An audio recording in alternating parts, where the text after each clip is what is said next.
দর্শক, আসসালামু আলাইকুম। আশা করি সবাই ভালো আছেন। আল্লাহর রহমতে আমিও ভালো আছি। তো দর্শক, আমি প্রায় আপনাদের মাঝে বাংলাদেশ শ্রম আইন ২০০৬ নিয়ে আলোচনা করে থাকি। দর্শক, ঠিক তেমনইভাবে আমি আজকে বাংলাদেশ শ্রম আইনের আলোকে বাংলাদেশ শ্রম আইন ২০০৬ এর আলোকে একটি প্রতিষ্ঠান কীভাবে তার শ্রমিকদের জব সেপারেশন বা চাকরি হতে অব্যাহতি দিয়ে থাকে, বা একজন শ্রমিক কীভাবে চাকরি হতে অব্যাহতি দিতে পারে। সাধারণত বাংলাদেশ শ্রম আইন ২০০৬ এর আলোকে ৯টি উপায়ে চাকরি হতে অব্যাহতি করতে পারে বা জব সেপারেশন করতে পারে। একজন শ্রমিক চাকরি হতে ৯টি উপায়ে জব সেপারেশন করতে পারে বা চাকরি হতে অব্যাহতি নিতে পারে।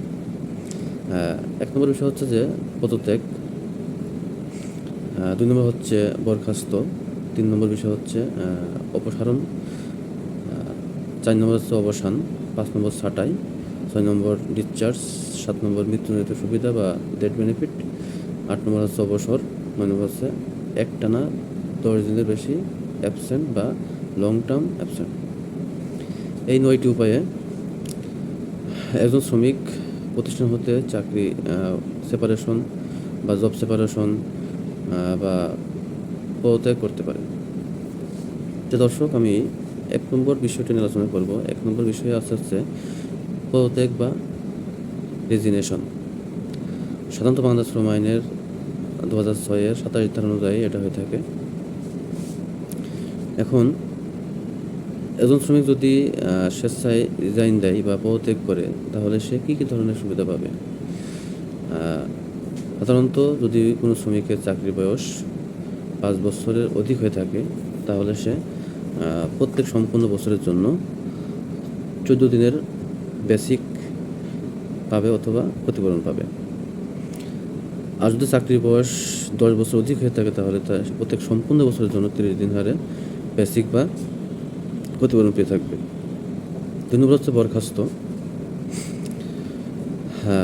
সাধারণত ধারা ২ এর ৩৯ বা ২৩ ধারা অনুযায়ী আমরা এটা বরখাস্ত করে থাকি। এখানে একজন শ্রমিক কীভাবে তার ক্ষতিপূরণ পেয়ে থাকবে?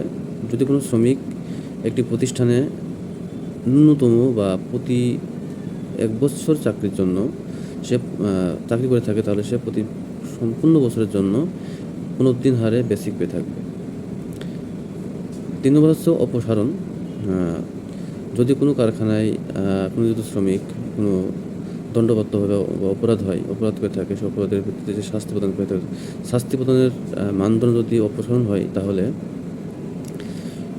সে প্রতি সম্পূর্ণ বছরের জন্য ১৫ দিন হারে বেসিক বা ক্ষতিপূরণ পেয়ে থাকবে।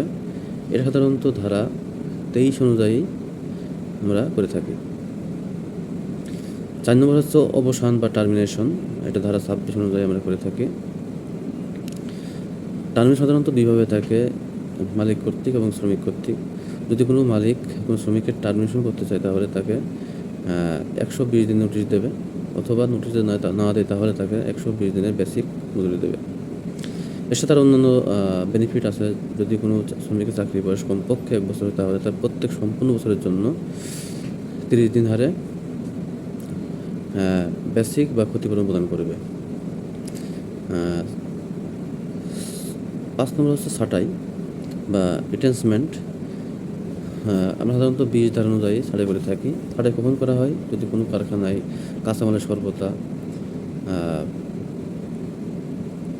ইলেকট্রিসিটির সমস্যা, বা কারখানায় শ্রমিকের থেকে কাজ কম, সেক্ষেত্রে আমরা ছাঁটাই করতে পারি। সাধারণত ২০ ধারা অনুসরণ করে আমরা কারখানায় শ্রমিকদের ছাঁটাই করতে পারি। এখন ছাঁটাইকৃত শ্রমিক কী কী ধরনের সুবিধা পেয়ে থাকবে? যদি কোনো শ্রমিকের চাকরির কমপক্ষে ১ বছর পূর্ণ হয়, তাহলে সে প্রতি সম্পূর্ণ বছরের জন্য ৩০ দিন হারে বেসিক বা ক্ষতিপূরণ পেয়ে থাকবে। ডিসচার্জ, ৬ নম্বর ডিসচার্জ। সাধারণত ২২ ধারা অনুযায়ী আমরা এটা করে থাকি। যদি কোনো শ্রমিকের শারীরিক কাজকর্মের ক্ষমতা না থাকে বা শারীরিক ফিজিক্যাল ফিটনেস না থাকে, তাহলে একটি কোম্পানি চাইলে তাকে ডিসচার্জ করতে পারে।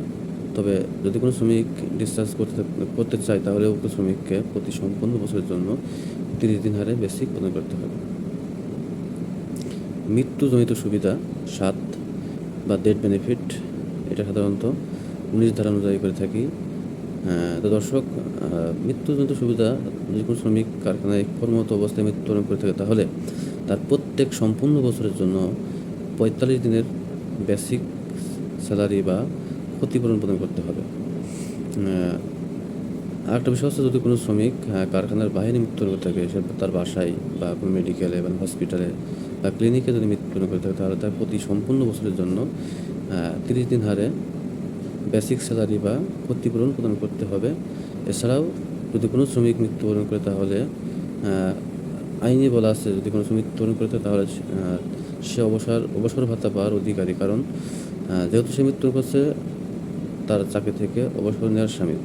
এই জন্য তাকে অতিরিক্ত আরও প্রতি বছরের জন্য 30 দিন হারে বেসিক মজুরি হিসাবে তাকে অবসরজনিত সুবিধা প্রদান করতে হবে। 8 নম্বর হচ্ছে অবসর। অবসর হচ্ছে ধারা 28 অনুযায়ী করে থাকে, যদি কোনো শ্রমিকের বয়স 60 বছর পূর্ণ হয় তাহলে সে প্রত্যেক সম্পূর্ণ বছরের জন্য 30 দিন হারে বেসিক সুবিধা বা ক্ষতিপূরণ পেয়ে থাকবে। আর 9 নম্বর বিষয় হচ্ছে একটানা 10 দিনের বেশি কাজে অনুপস্থিতি বা লং টাইম অ্যাবসেন্ট, ধারা 27(3) ক।